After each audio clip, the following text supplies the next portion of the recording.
Un agent de Poutine vieux de 4 siècles détecté en Ukraine. La main du Kremlin. Croyait jamais tout savoir sur les capacités de la main du Kremlin. Ses doigts s'étendent à travers les pays, mais aussi les siècles.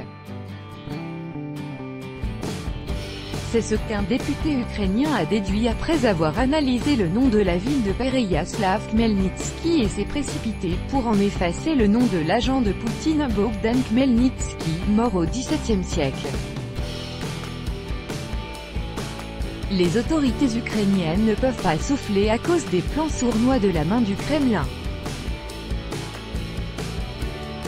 Cette fois, elle a tremblé devant le nom de la ville de Pereyaslav Khmelnytsky, sur le Dniepr, car sa seconde partie fait référence à Bogdan Khmelnytsky, l'hetman des Cosaques ukrainiens qui avait prôné la réunification des territoires russes et ukrainiens au XVIIe siècle.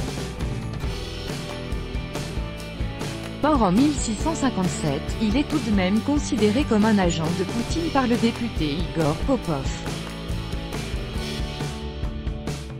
Pour démêler ce complot apparemment russe et certainement préparé depuis des siècles, ce dernier propose de changer le nom que la ville porte depuis 1943, lorsqu'elle a été renommée pour la dernière fois. Sur sa page Facebook, le député ukrainien a indiqué que la Rada suprême avait désormais cette tâche dans son ordre du jour. La seconde partie du nom devrait être enlevée. Khmelnytsky s'est avéré être un communiste masqué et un agent de Poutine, a écrit Igor Popov.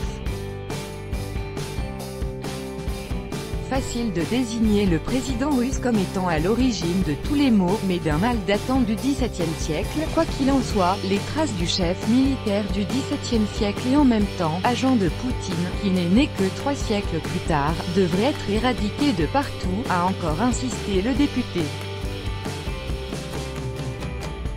Il ne faut pas s'arrêter là. Ensuite, je crois qu'il faut effacer le nom de famille correspondant de la ville de Khmelnytsky, de la rue de Khmelnytsky à Kiev, rétablir le nom précédent, a ajouté M. Popov avec enthousiasme avant d'aller plus loin. Il faut remplacer la tête du monument de Khmelnytsky par une plus politiquement correcte et tourner le cheval pour que la massue du cavalier soit dans un autre sens.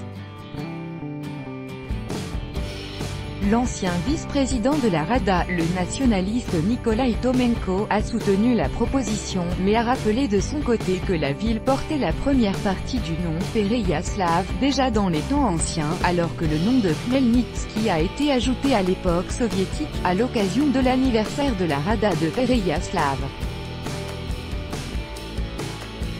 C'est ainsi que l'histoire de l'Ukraine a été réécrite par l'URSS, selon la logique d'Igor Popov, peut-être toujours avec l'aide des agents de Poutine qui n'est né qu'en 1952.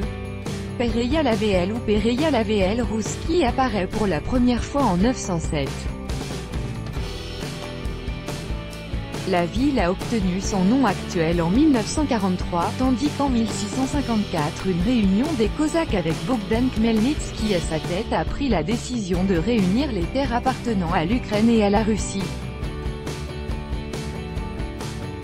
Ce n'est toutefois pas la première tentative de rebaptiser la ville. En 2000, une telle proposition s'est heurtée à l'opposition du Parti communiste d'Ukraine, KPU. En 2017, des députés ukrainiens avaient de nouveau avancé cette proposition, sans résultat tangible.